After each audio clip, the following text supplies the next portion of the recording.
Hello everyone, Linda Israel here, and you are looking at my very old vintage sewing machine. I call it vintage because it's 25 years old.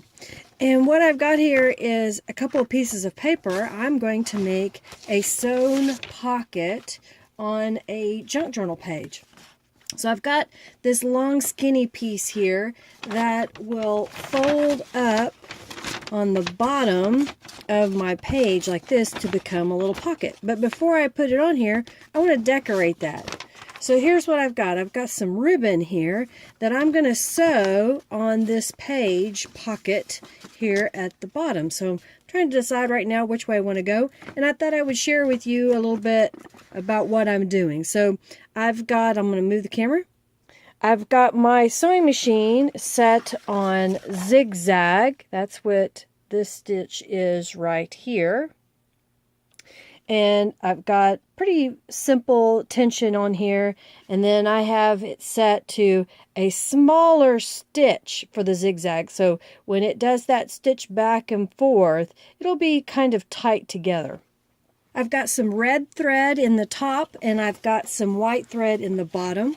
I'm using a standard sewing machine needle. This one is an Oregon, get it into the shot, an Oregon needle, and it is an 8012. And I've been using these for years.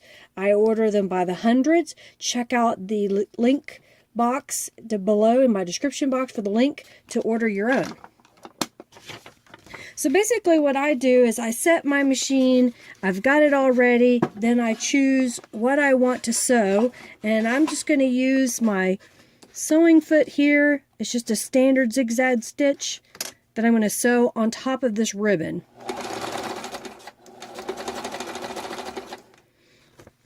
I didn't glue it into place. I didn't want to wait on glue, and sometimes ribbon doesn't want to stay down when you glue it. When I get to the other end, I'm just cutting the ribbon flush with the page. And since my piece of paper here is actually going to be two pockets, I'm just turning it around in my machine. I'm going to gently pull a little bit of thread so I have some room to maneuver the paper.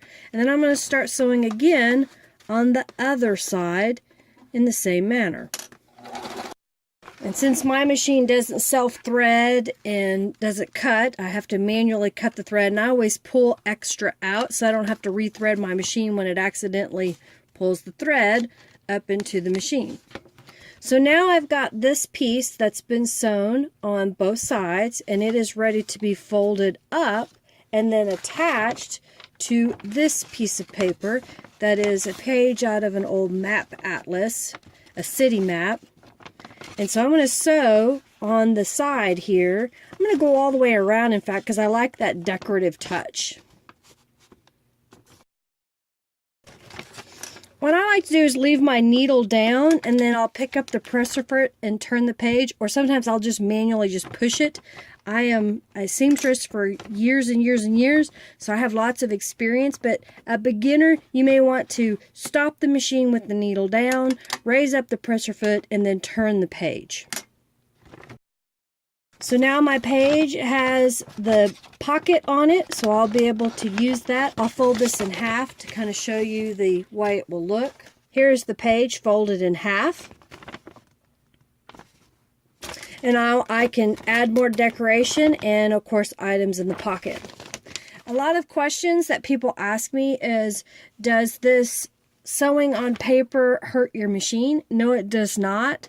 I don't have any problems with the paper dust. I usually have more problems with fabric because of the fabric leaving fibers everywhere. What I have noticed, and I'm going to give you a little closer show up, is the thread. I don't know if you can see the fuzzies in here. That's actually from the thread. I'm not getting any paper dust, so that is actually from thread. I had some green thread and now I have red thread. And what I found is if I will just go in here, and your bobbin case may be different than mine, but if I just go in here and just clean this out every so often, I'll just wipe it down, I'll take out the whole bobbin case and just kind of dust inside here, then I don't have any problems. So I just wanted to share you a couple tips of sewing. It's easy. Just take your time, get used to it, and you'll be able to create fabulous sewn items. I hope you enjoyed this quick little tip. If you have any questions, comment below, and have a fabulous day. Make sure you like, comment, and subscribe. Thanks. Bye.